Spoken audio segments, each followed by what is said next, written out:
50 odd minutes. And you are supposed to be listening to me for the next 50 odd years. This is the contract. But let's have a break.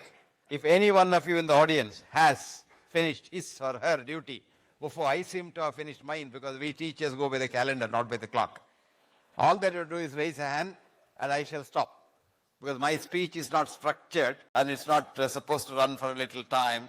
It just stand up, speak up, and when the time comes, shut up. So I'm ready to shut up when you are ready or when you're done with listening to me. The topic I'm supposed to talk to, as the brochure says, is changes in the science of healing and wellness. Redefine your views on science of health for daily living. This is what the topic says. Well, friends, health is different from disease. You probably know. And most doctors don't know what health is. We are trained in the medical school for looking after illnesses. Thousands and thousands of them. There are books galore, but not a single thing on health. What is health is the question. Does anyone know what health is? Any of you in the audience? Health is wealth. That's right. Health is the absence of illness. Let's take these two definitions. First is health and wealth. How many of you knew that mankind was absolutely healthy before money came into this world? You don't know. There's a very nice study called the Innu Community Study. The study is so beautifully published, called Failure of Scientific Medicine, the Innu Community Study. Innus are an aboriginal race off the coast of Saskatchewan in Canada, who had no touch with what is called civilization, what you and I call a civilization. They were a sort of an aboriginal race. They were all for themselves.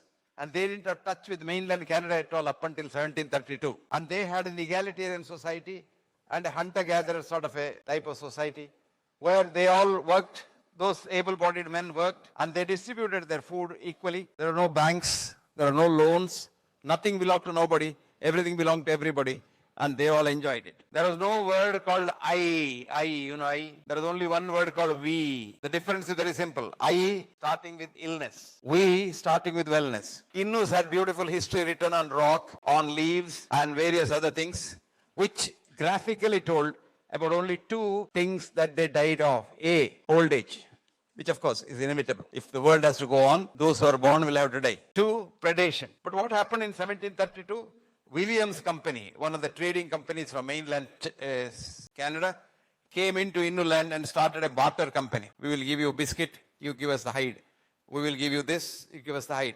That's where bartering started, business started. To cut the long story short, today every Innu is a Canadian citizen by right. And would you believe every Innu is heir to every disease from common cold to cancer? Very interestingly, 10 years precocious to the Canadian Caucasian. Supposing heart attack is very common in the 5th decade for a Canadian, it's very common for the 4th decade for the Innu. What has changed for the Innu? After 1732, money came into their life. And money brings in a lot of problems. I don't know how many of you know, when the first industry started in Europe, to be precise in England, 1802, there was this romantic British poet, William Wordsworth, who wrote a poem called The World is Too Much With Us. How many of you read it? It's a very nice poem. Go home and read it. I'll give you 4 lines. The world is too much with us, late and soon. Getting and spending, we lay waste our powers. Little do we see in nature that is ours. We have sold our soul. I added 2 words. To the devil, a sordid boon. Today, we have sold our soul in every walk of life. I don't know about printing. In every walk of life,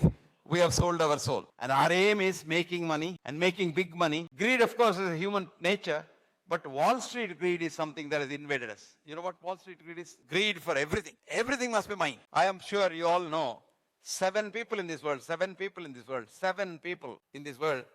own 50% of the world's wealth, and 5% of the wealth is shared by 50% of this world. 3.3 billion people share 5%. I mean, is this fair? This is exactly what is called the Wall Street greed. Now, why are we now connecting money with health? And what is health, to be precise? Our friend said, health is absence of disease. Is there anybody here in this audience, including me, who has no disease? Anyone? Can you say, I have no disease? I don't know. Actually, there is no one without a disease. If we can scan all of us for a cancer cell, a mutated cancer cell, everyone will have not one cancer, but about 10, 15 cancers. But they don't kill you. They die themselves. But supposing I told you today that you have 10 cancers growing in you, would you survive more than 10 days? That is exactly why that definition came in 1947, which is called the Alma Ata definition of the WHO. You know what WHO is? World Health Organization. What is IMF? What is UNESCO? Do you know what these are? You don't know. Please get this book. You're a printer. Get this book called Perpetuating Poverty. Perpetuating Poverty.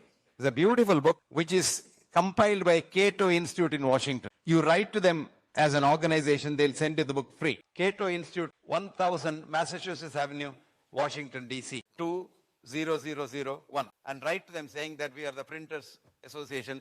We do good to others. Send us his book called Perpetuating Poverty. So beautifully it shows all these organizations are there to keep the third world poor. You're talking about this word science. Very good word. Science. Science. What is science? Knowing. What is science? Knowing. Knowing you can know about drama, music, and that's science, is it? Anybody? Science is an experiment. The real meaning of the word science is trying to understand this nature. But what the science of present day, monetary science, is trying to do is to teach nature a lesson or two. That's where we have gone wrong. Supposing you don't have a child, let us say, you're married, you're prosperous, you don't have a child. What's the use? You try everything possible and then probably adopt a child. But today, the present science doesn't let you that. They'll give you a test tube baby. You probably don't know the intricacies of the whole thing. Apart from all that, we still don't know what happens with test tube babies because we have only about 5 to 10 years of experience. We are trying to teach nature a lesson because of money. I'll tell you a story, not a story, a true thing. A young boy got his PhD from MIT. Eric Drexler was his name. Eric was so proud that he had a PhD from MIT that he started a company. That's what happens. Science immediately starts a company, technology. Technology is science riding piggyback on technology for making money. The company's name was Futuristic Inc. Future. And he claimed that he can make self-replicating nanobots. No father needed, no mother needed. He can produce a custom-built baby for you. Just like in the olden days, custom-built cars were built. In the earlier days, Daimler-Benz and the British Motor Corporation, they used to build cars. After you say, I want this car, it's built. Only Henry Ford came and started mass production of cars. Now, this boy claimed that he can make that, and venture capitalists poured money there because that's where the future is. Supposing you make human beings without any father, mother. It's a big industry. This boy collected about $100 million in 1 week from venture capitalists. At that time, his own professor who gave him the PhD, who is himself a Nobel laureate, Richard Smalley, wrote an article in the Boston Globe saying that, forget about making a nanobot, you can't even make a DNA. So the company closed, chapter 11, and the man went home with $100 million. This is called science. Do you understand that? If you want to know what science is, from the Western scientists themselves, forget about this villager. I will give you a book. Please read this book. It's a small book, very cheap, but you must read it. Easy to read also. Even a non-scientist, an arts student, as our friend claimed, can also do that. And this book's name is The Golem, Golem. The Golem. He's writing down. Good. The book's name is The Golem. What is Golem? Golem is not an English word. It's a Hebrew word. Any Malayalis here? No? What is Golem? Oh, that is Golem. Anyway, The Golem is a Hebrew word. I'll tell you what it is because the same in Malayalam also. So probably Hebrew and Malayalam have some connection. It's written by 2 physics professors in New York. Harry Collins, C-O-L-L-I-N-S, Harry H-A-R-R-Y, and Trevor Pinch, T-R-E-V-O-R-P-I-N-C-H. These 2 people so beautifully tell you how the whole science is an edifice, an establishment to cheat us and keep us under the crowd and then frighten us saying that without science you can't live and then keep us under their control. The third world country people, the colonies to be under their control. That was the intention of what is called the original science of Newtonian, Einsteinian worldview of 2 dimensions, space and time. We believe that. We teach that even today in our schools and colleges, which has been proved wrong nearly 100 years ago. Year was 1925 when Einstein's own student in the Zurich Polytechnic told him, your science is you're talking through your hat. All that science is gone. And whatever you've been talking, all the Nobel Prize that you get, everybody gets a Nobel Prize, provided you are anti-Indian and pro-West and pro-science. Very easy. I'll give you an example.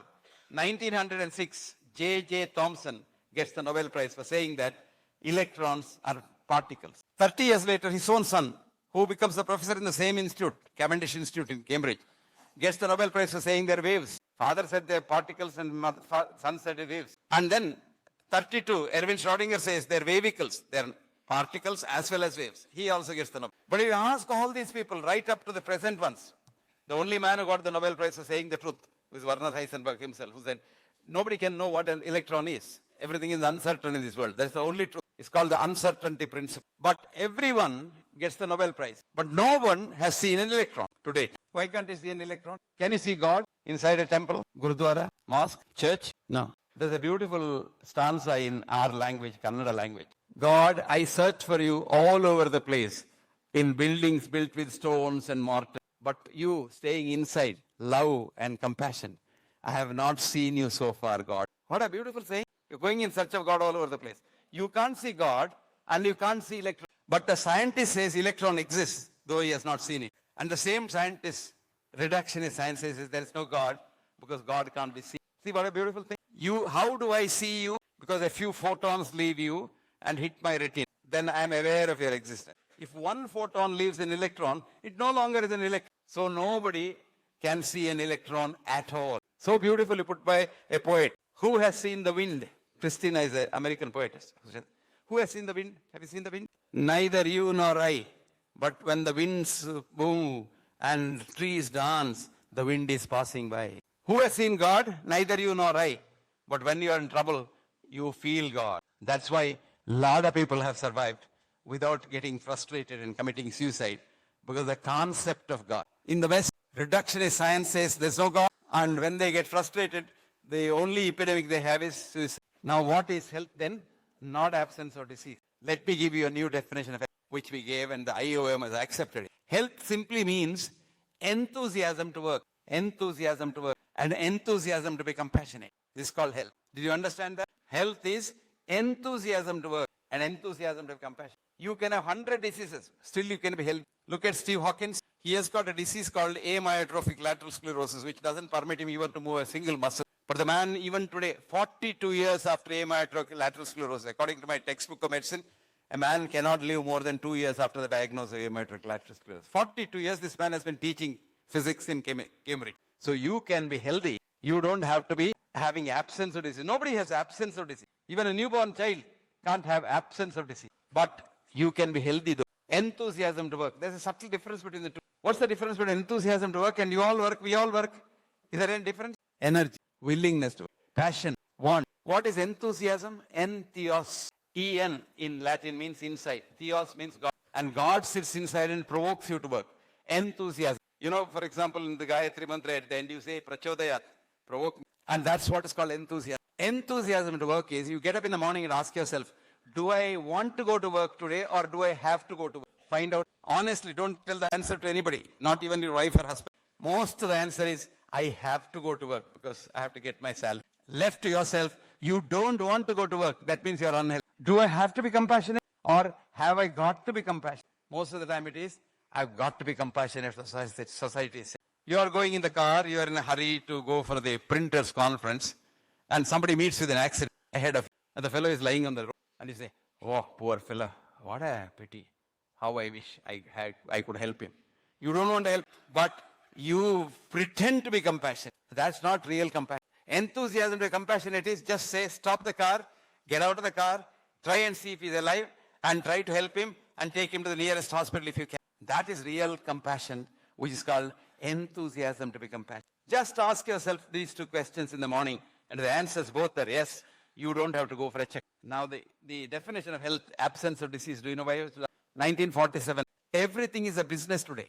Just as printing is a business, doctoring is a business. So we want to have more patients. Just as you want to have more people to come for printing, we want to have more patients. How do we do that? We see that everyone born comes to us to see if he's healthy. So if you want to know if you're healthy or not, you must go for a check. Have you heard of the checkup? The biggest industry is called the screening industry. The biggest industry. Because doctoring is not a big industry because after all in a given day, there are a few million people who are not well in the world. But every day, 6.2 billion people are there for screening. And when you screen, when you go for a screening, you become a patient. Did you know that? An American professor asked her brilliant student in the class. She was a brilliant girl herself, 52 years old. She asked the boy, who is a patient? The boy shot back. A man or a woman who sees the doctor becomes a patient. She was shocked. She said, is it true? Yes, madam, that's what happens in the world. He said, matter of fact. Then she said, does he become a man or woman again? He said, rarely ever, if ever. Because we have two rules for you. A, you must come for us and we'll make you a patient. Do you know how? We don't have what's called normal. There's nothing called normal in the human body. There can't be anything called normal because we don't know what normal is. Your normal is different from my normal. How can you say normal blood pressure is so and so, normal sugar is so and so? And these numbers are coming down every day. As there are more companies producing drugs for the disease, the numbers come down. When I was a student about 60 years ago, the blood pressure normal was supposed to be 160 by 110. Okay? And nobody died those days. Nothing had happened.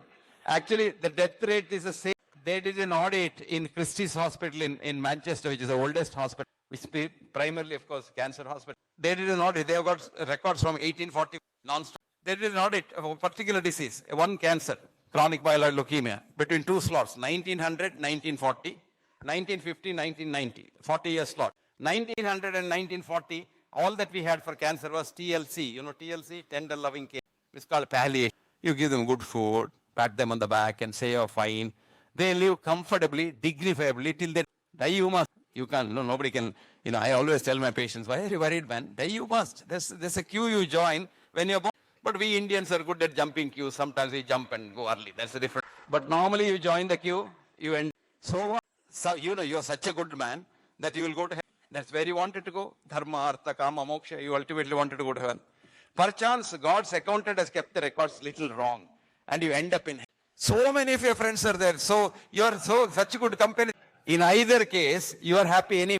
You're probably happier after death than you are in this world. So nothing to.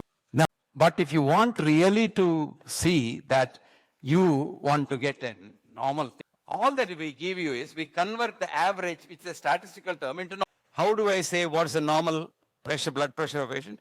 We take 1,000 people's blood pressure and then chart it on a graph, which is called a Gaussian curve, a bell-shaped curve. There are people with blood pressure of 180, 110, here 90 by 60. Both sides are there. Now then we draw a mean called mean plus 2 standard deviation. And that comes to somewhere.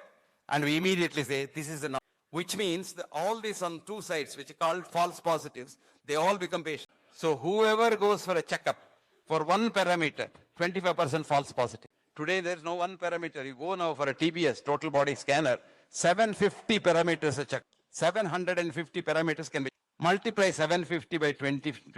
What will be the number? If one man goes in checkup, probably 1,000 patients come. So in short, whoever sees the doctor becomes a patient. But Ayurveda, the old Indian science, is a beautiful definition of health. Samadatuhu samagnischa maladosha prasannatma indriya manah swastha ityabhidyate. It says, you get up in the morning and ask yourself, can I work? Do I sleep well? Do I eat well? Do I piss well? Shit well? And do I work well? And don't I hate nobody? I am healthy. So friends, health is not absence of disease. I am reiterating that to make sure that the point has gone home. And point is, health is two things. A, enthusiasm at work and enthusiasm to compassion. Now what governs health? We all say lifestyle. What is this lifestyle? All of us have an idea that I must run a mile every day and I must reduce myself to have a no belly and 36, 24, 36 sort of size or zero size or what have you. All this is myth. All this is myth. And all this is business behind. You will be surprised to know that a study showed that obese people, overweight people, whom you think are very bad, if they're very active, they're healthier than all of us. What is important is activity. You must work because you're made to work. Ayurveda says samikshakari. Work very hard. So it's like, doctors advising everybody to walk. A farmer went, I believe, to the doctor to see him. He said, you must walk for, healthy lifestyle. He said, I work almost 12 hours. The man who walks for 1 hour, other 23 hours he is doing a lot of other. It's like a lot of people say, I do yoga. What is this yoga? 1 hour you sit there and say, om, and all that, and do kusti and that you see. Rest of the 23 hours, whom to cheat, how to make money, how do I go up the ladder, how do I sit in the chair where I am not able to sit. Now this completely destroys the 1 hour of om. So lifestyle is your lifestyle, how you live. And what is the important part of lifestyle? What is the important part of evolution? What is your human evolution? We were all told by the Western scientists that we were monkeys. At one time we were fish, and we were probably snake, and then we became human beings. You believed that because you passed your exams by monkey. And you said it's all survival of the fittest. Darwin's, Mendel's law. Though Darwin's own grandfather and a very good scientist called Lamarck, they are both said, genes are not the part of evolution at all. What is evolution is environment. Of course, Darwin didn't believe it then, but when he was old, he believed it. But the neo-Darwinists in the Western science do not want to disbelieve it because there's a lot of money in this science. I'll tell you, genetic engineering. You go to the doctor and they say, try to find out if you have a risk gene, you can do something about it. Look at that girl, poor girl, Angelina Jolie. Somebody checked up and said, you have a BRCA gene, so your breasts must go. Two beautiful breasts. Removing the breast is a big business. Then there's a plastic surgery business. Reconstructing beautiful. So she had one set of artificial breasts. Then after some time, someone said, no, you have a gene for uterus. So she had her uterus. After some time, somebody said, you have a gene for ovary also. Ovary. So I wrote an article. Angelina Jolie will be left with skin and bone only. And the cancer will have to eat her skin. And if you have a cancer gene, if you remove your breast, it will come in your tummy. If you remove the tummy also, it will come in your head. Somewhere it has to come if gene is what is causing it. But today we know that we have not been monkey. I'll give you an example. Supposing I were a fish, let us say, at once. I would be very happy to be fish. It's easier to live as a fish. Did you know? Fish has only one circuit. So there is no pulmonary hypertension, no TB, no asthma, no nothing. Only one circuit. No 4 chambers in the heart. It's so nice. You just the gill, you get the oxygen, and you eat whatever you get, in the sea, and drink the water, and you're happy. And movement is also very easy. Buoyancy will help you to move. You don't have to do that. But why should I become? And before becoming man, I became a bird. Why did I become a bird? Bird has 2 lungs.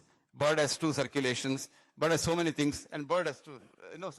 Supposing I were a snake, I would love to be a snake. Do you know why? Snake has no coronary system. Snake can suck its blood right from the. So no coronary circulation. So no angioplasty, no bypass, no angiogram, no. So all this, I should use an unparliamentary word to be very meek. Bull. The new evolutionary biology. The new evolutionary biology tells us that this earth, what we are having as ours, has been here for 4 billion years. And the first 2 billion years, like any other planet, like the moon now, Mars for them, it's inhabited only by germs. So 2 billion years this earth was inhabited by germs. And the germs also became arrogant like I. And they destroyed one another. A stage came, they were almost getting extinct. At that stage, they came together and said, unless we live together, we are no. So they tried to live together, love one another, compassion came in, and they said, we must have food for all of us. And that's the first experimental science that happened in the germs took the carbon dioxide they breathed, some water vapor from the earth, from the air, and sun's rays, and produced chlorophyll in the green leaf. Scientists did not do chlorophyll. You can't do chlorophyll in any laboratory. And that chlorophyll is the one that is feeding us even. You may say, I'm a non-vegetarian, I couldn't care. Even the non-vegetarian that we eat lives on chlorophyll. Even the fish, the smallest fish eats plankton. Bigger fish eats the smaller fish, bigger fish, smaller fish, and the biggest fish, the bigger. So everybody lives on chlorophyll with the germs presented to us. Then after a billion years, the germs said, no, this world needs bigger animals than us. So they donated a DNA, and made the first nucleated cell, which is called the zygote, that you and I were in our mother's womb the day we were. What a beautiful. So we are one cell, and today we are a colony of 150 trillion such human beings. So there is nothing called I because we are a we already. We are a colony, 120 trillion cells. And the most important thing about these cells is today we can study those cells with the biophoton. They love one another so. I tell you, they love one another so much that they dance together in sync when they're. And if they dance in sync, you have no disease. When they are not happy, then you know there's something wrong with it. And that is the beauty of the system. What's the in thing? Compassion. And not only that, my cells and your cells are they are both charged by the same energy, which is the universal energy. And we are a part of it, each one. So mind you, you can't say, there's nothing, it's just we. My cells love Mr. Shetty's cells as much they love my cells. Perchance now some of us develop, this is from the monetary economy, we getting and spending, we want to get and get and get. That's why Ayurveda says, don't be a getter, but a data. And very interesting, when we get and hate another, supposing I say, who is the president of the association? Supposing I want to be the president, and I'll see that see that he just doesn't need to be. Then my cells get confused. Why is he doing? Because the president and himself, president is a part. And if I harm the president after some time, my own cells get so confused that they start harming my own. This is a very big disease called autoimmune disease, where your own body cells hate your own body, which a scientist of yore called horror autotoxin. Imagine what happens if your own body cells hate your own body. You are destroying yourself slow. And we don't know what to do about it. And we doctors call it as autoimmune disease. Idiopathic means I'm idiotic. I don't. And we give, of course, the usual thing, steroid, just to suppress, which is called palliation. And steroids also kill you. Autoimmunity kills you and steroid kills you. So we hasten your exit from this. But actually you can reverse. If you try to find out what is really killing you, you meditate and find out what's killing you and reverse. And then forgive them. Forgive. And do not pursue that hate. Would you believe autoimmune disease can be completely cured? Which is called quantum. With the new science of quantum mechanics and quantum physics coming into, we now understand the world much more than what we understood in the conventional science. Today, what I call science, the conventional science can only grasp with our five senses. But quantum physics can comprehend much more in this world and get to know. And quantum physics is so beautiful that it says there is nothing called matter. It's all energy. Whole world is energy. If as a layman you want to know something about it, because quantum physics is very complicated. Don't try to understand quantum physics if you're not a scientist. But I'll give you an article written by the Nobel laureate, also an alternate Nobel laureate, who got the Nobel Prize for saying what energy is matter, E is equal. And this man so beautifully says in his article that I learned quantum physics from Indian philosophy. What a beautiful comment. He says he learned quantum physics from Indian philosophy. And he says matter and energy are the same, which I call as a-duality. And he says a-duality is a small word which I discovered, but the Indians have discovered it as Advaita thousands of years. And that's exactly what quantum physics is. Write down if you want to know this article. Matter is not made out of matter. That's the article. Matter is not made out of matter. Is not made out of matter. Is made out of. His name is Hans, H-A, Peter, P-E-T-E-R, Dürr, D-U-R. Go to Google and say Hans Peter Dürr, matter is not made out of matter, and you get the. Read it at least 10 times to understand. But when once you understand it, you become so happy, so tranquil, and you say, everybody is my brother and everybody is my. You have no hatred. If I hurt any one of you, it's like my hurting myself, because there's no difference between you. And this is the beauty of a healthy mind. After all, environment is not just drinking water, eating food, exercising and running and sleeping, etc., which we think is lifestyle change. Lifestyle's most important change is the environment of lifestyle. And the most important environment of lifestyle of a man or a human being is his or her mind. Mark my words. And if you know how to mind your mind, you know how to mind your. As simple.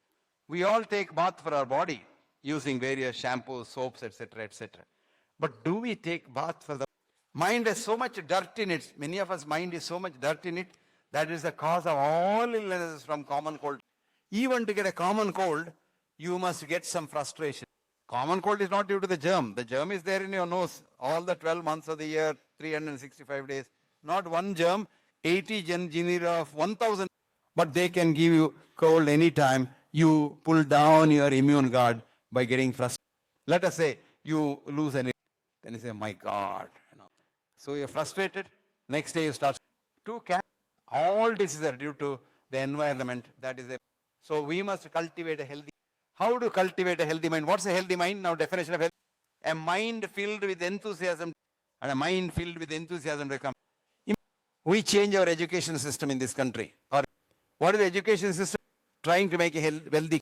I want to be an engineer. I want to be a doctor. I want to be a technologist. I want to be an engineer. Money. On the contrary, if you aim education at making a healthy. Imagine 1.3 billion healthy minds, 2.6 billion hands wanting. Can anybody beat this? 2.6 billion hands wanting to be compassionate. Is there any problem? Is there any murder, rape, terrorism, hatred, jealousy, anger? And that should be our aim. I've been telling the education what education is. Education is not teaching 3 hours that anybody understands. Nobody can teach anybody anything that he or she does not already know, because on the day you are made, that zygote is so unique that it knows all about this universe post or in priori when it gets its conscious. The human mind is human consciousness. Human mind is not. A lot of people have the misconception that the mind is in the brain. No, mind is not in the brain. Actually, the man who got the Nobel Prize for saying that the mind is in the brain, a Canadian neurosurgeon called Wilder Penfield, in 1971 said, I'm sorry, I did a brain cannot even hold a thought. Forget about it. Mind is a huge canvas, universal canvas, on which our thoughts are projected. And that's called consciousness. And Max Planck, the father of quantum physics, consciousness is fundamental. And all else, including matter, comes from consciousness. So if you understand this, I tell you how to cure yourself. You don't have to go to a doctor, you don't have to take in medicine. Any disease from common cold to cancer can. All that. This matter and mind change so fast, so quickly. And for every second in the human body, it changes 1024 times. It's called the Max Planck. And each time the energy knows the blueprint. Supposing a man has a cancer, let us say, he knows how to meditate intensely and really gets into that level of consciousness where he says, look, my cancer now can go with the next set of energy, converting that matter into a. You go on and you can beautifully. It's a little difficult. You require a little patience, practice. It's not a quick fix like you have a headache, you swallow. But you don't know what happens. There is no pill for every ill, but there is an ill following it. Every painkiller from an ordinary paracetamol to what has got so much of that if one can get a heart attack in the next 5 years. Just taking. I was told I have to check on this. The Parsis keep their dead bodies on the top. You know, the vultures. And a lot of vultures recently have died in Bombay, I believe. Dissected vultures showed a lot of paracetamol inside. Because old people, take a lot of painkillers and then their body is full of paracetamol. In a small country like England, 2,500 people died last year of paracetamol. Not large doses. Even one pill of paracetamol is enough. It is not dose and damages the kidney and damages the liver. One of the common causes of kidney transplants. NSAID-induced kidney disease. Painkiller. I'm just talking. So every pill has, but quantum healing has nothing because you're not putting in anything. Your own body corrects it. If you want as a layman to know what it is, there's a nice book, read it. It's called Quantum. Okay, if you want to quickly know what it is, you go to the internet and put my name and say quantum healing, you get an article, you can read it. But this is a nice book written by a professor of quantum physics in the University of Eugene. He's an Indian, a big quantum physicist, Amit Goswami. His name is Amit, A-M-I-T, Goswami. It's a beautiful book, a small book, a readable book, understandable book, and you will know how to cure yourself of many. Only thing is you need. Ayurveda knew this thousands of years ago. Say the beautiful diseases start and end in the mind. And where it's everywhere. It's everywhere. In every cell of your body, the mind is there. Even outside there is mind. And today we know quantum physics, non-locality. If I want to convey something in my mind to your mind, experiments show that. I can induce a wave with electrically stimulated wave. What's called an induced wave in my brain. I can pass it on. That is how the mystics pass on their ideas. That's how in the olden days the great teachers passed on their ideas to their students. And this is possible because it is non-locality. Everything happens. You intensely want to talk to somebody, your relative maybe in Boston. You intensely, really intend to talk something and you can't get it. You will be surprised. Within 24 hours, either that man or woman will contact you or you will get a phone call or some sort of a thing. It's called telepathy, which today science says transmutation. You can convey an idea from one place to another place without any methods of communication and without loss of time. That's the most beautiful thing. It immediately happens. When a photon jumping about here, another photon counterpart will be jumping about in the. I have a friend of mine in London. That man so beautifully times he talks to me twice a day, wherever I am, and that he has to talk every day. And he times it in such a way. Today, for example, I just came and I got in the airport, came to my hotel, checked into my room. Then I said, Linus, how did you do that? I don't know. I got an intuition that you are in the room, so I told him which hotel I'm staying. He will immediately go to Google and find out about the hotel. I didn't know the number of the hotel myself. But as I was getting into the room, opened the door, got into the room, and this happens day in and day out. And twice a day, this is very interesting. And body can now, my friend was saying that I have to take vitamin D, that's my friend, that CoQ and things. Your body knows It can transmute anything. Supposing your magnesium is lacking, it can take sodium and make it. What happens is we know a few chemical reactions, but in one cell, in 1 minute, there are 3 million reactions, and we won't be able to control that. That's why in the intensive care unit, a lot of people are sent to heaven by us because we just have a few parameters, we try to adjust that, and that goes. When the body wants, it can transmute anything. This is called transmute. And such a beautiful thing. You want sodium, sodium will come. You want potassium, potassium will come. And everything will happen on its own, provided you don't too much interfere. That's why Ayurveda says, Hita Mita Ahara Sevi. This is your future for how to. Hita means, don't say, oh, that's this and this is fried, that is this and that's. That itself kills you. Nothing. You like something, eat it. But anything in moderation, even poison. If you get a heart attack and come to us, do you know what we give? Rat. What is warfarin? Rat poison. Only small dose. If you give a bigger dose, the rat will bleed and die. If I give you a small dose, your blood will be fluid so that it would. That's why we check your blood every now and then, because you may. I still remember my professor in Scotland used to put a board when first warfarin came to the rat poison in my ward. He never, till he died, he never allowed warfarin to come to his ward. And that's the beauty of it. So what I'm saying is, anything in moderation is okay. Hita, mita, ahara, seri. Samikshakari, work. Nobody has died of working. Nobody has died of working. If you love your work, you can work very. If you hate your work, you will die. That's what happens in the IT industry. The boys and girls don't. Because same repetition, same thing, that's no innovation, no creativity, nothing. America has given something, you just go on producing it day in and day out, and then there's no 9 to 5 job. You are given a project that is about 3, a whole day, night sometimes. And the parents think it's very nice because they're getting a hotel. They're getting a hotel because they can't go home at 12 o'clock, 1 o'clock. So this is kind of a job. When you hate your job, you kill yourself. When you love your job, work very hard. Nothing happens. Nothing happens. Actually, you. Then Samikshakari, work very hard. Data be. When you give something to somebody, when you receive something from somebody, you think, why didn't they give? What is this? Supposing, let's say you now gave me 1 lakh rupees, let's say, for lecturing. A lot of people take a lot of money. Then I think, these are big organizations, why didn't they give 2 lakhs? Why only? Supposing I am able to give somebody 5 rupees, I'm so happy because I have data. Then samaha. Remember, this is a very important. Treat people equally, because all are born alike, all are going to die alike. Why is this difference? Supposing you are the Prime Minister of the country, your opportunity was there. I'm not I didn't have the opportunity. So why should I? So it says, it's a very interesting concept, I tell you. I developed this concept when I was the dean of a. A lot of these boys and girls love one another. And then they come sometimes to you if you are a very compassionate teacher. They say, this boy I love, sir, but do you think he's okay, sir? I can marry him. He's a I tell him, young lady, I know him from 9, but 5 to 9, I don't rely on my. In the evening, you take him for a cup of tea in the town.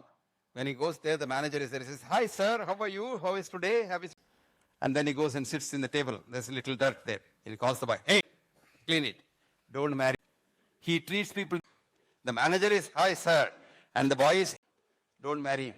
Unreliable. He's not Satyapara. Because, you know what? You must simply know that we all came here together. Our ingress into this world, said D.H. Lawrence, was naked and bare, nothing. You didn't have. Our progress in this world is trouble, but care. Our egress from this world will be nobody. If you do well here, you will do well there. So you don't have to worry. All that you do is do something here for others. Touch. And this philosophy is so good for health. Emerson said, life is not to make. Life on authentically. And life is to touch another life, to show to the world that you not only lived well, but you let others. I have a formula. Each one, at least one. If you have made one life happy, you will be happy. A lot of people come to ask me, sir, I'm not happy. What do I do? I tell them very easy. Happiness is like a mirror. You hit it, make someone happy, you will be happy. If happiness is what you give away, happiness is what comes back. So if you want to be happy, don't think you will be happy when you become the president of an organization or when you become the big man, when you become the MLA or MP. No, you will not be happy. You will be unhappy. You will be happy when you make another person. This is the principle of Then, friends, let us build another with the help so that all hospitals and clinics can. But don't we need doctors? We do need, because the doctor is a must to really take you in the, and because you can't know all of medicine, a doctor is supposed to know, and he's supposed to help you. That's why I say every person must have a family, and a family doctor must be your friend, philosopher, and guide, and must know you, must. If you want to be healthy, develop a health, and a healthy mind is an insurance for continued health and absence. Thank you. Thank you so much, sir. Thank you. Can I please, Dr. Saab, Dr. Saab, we would like to felicitate. Can I please invite Vishy on stage to felicitate Dr. Saab, please? I hope everybody enjoyed this. It was good? Wonderful. From the amount of clap that you were giving, I am sure that it was an excellent session.